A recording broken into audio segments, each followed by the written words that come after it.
তুমি যেমন 12 ঘাটের পানি খাইছো, ওই মেয়েও 16 ঘাটের পানি খাই আছে। হ্যাঁ, তো কোরআনের ওয়াদা, আমি তো খোলামেলা বললাম। এটা কোরআন, সরাসরি আল্লাহর কোরআন বলছে। সূরা নূরের মধ্যে স্পষ্ট আছে, স্পষ্ট।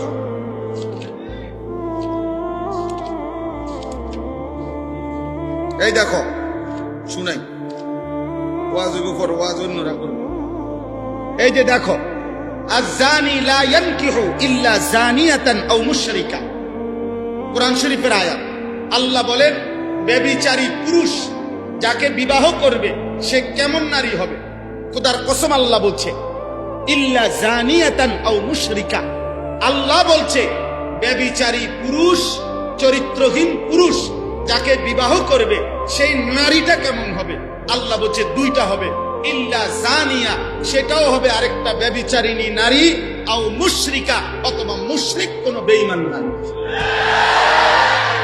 এটা বাংলা কোরআন শোনা,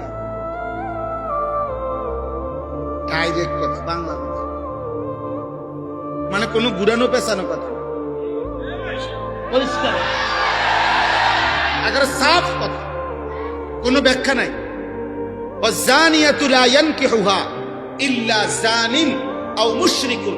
এবার আল্লাহ পরের শব্দ বলছে, কোন ব্যভিচারিণী নারীকে, শোনো ভাই, মহিলারাও শোনেন, মা বোনরাও শোনেন।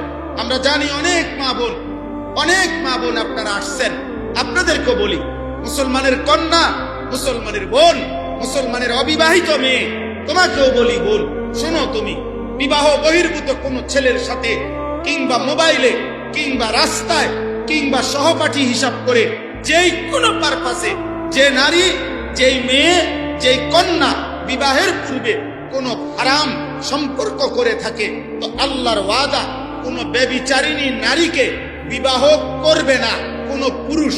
যেই পুরুষটাই বিবাহ করবে তার পরিচয় কি হবে? আল্লাহ বলেন, ইল্লা জানিন আও মুশরিকা, নিশ্চিত ওইটা কোন ব্যভিচারী পুরুষ হবে অথবা বেঈমান পুরুষ হবে। মালিক স্পষ্ট ব্যাখ্যা দিয়েছে। ওয়া হুররিমা যালিকা, আরো রয়েছে, এরপরে আরেকটু শব্দ আছে, ওয়া হুররিমা যালিকা আলাল মুমিনিন। আল্লাহ তাআলা বলেন, ঈমানদার পুরুষ, ঈমানদার নারীর জন্য ব্যভিচারী পুরুষ, ঈমানদার পুরুষের জন্য ব্যভিচারী নারী, হুররিমা, হারাম করে দেওয়া হলো। এজন্য ব্যভিচারী পুরুষ তোর কপালে ঈমানদার নারী জুটবে না। এ দেখো তোমরা, আব্বা মোবাইল দেখো, উলঙ্গ নর্তকী দেখো, রাতভর জিনার দৃশ্য দেখো, ব্যভিচার দেখো, অশ্লীল উলঙ্গ ছবি দেখো, ওরে নিয়েই কল্পনা করো আর ওয়েট করো, এমন একটা অসভ্য আশা করা যায় তোমার কপালে জুটবে। ওয়েট, অপেক্ষা, দেখো।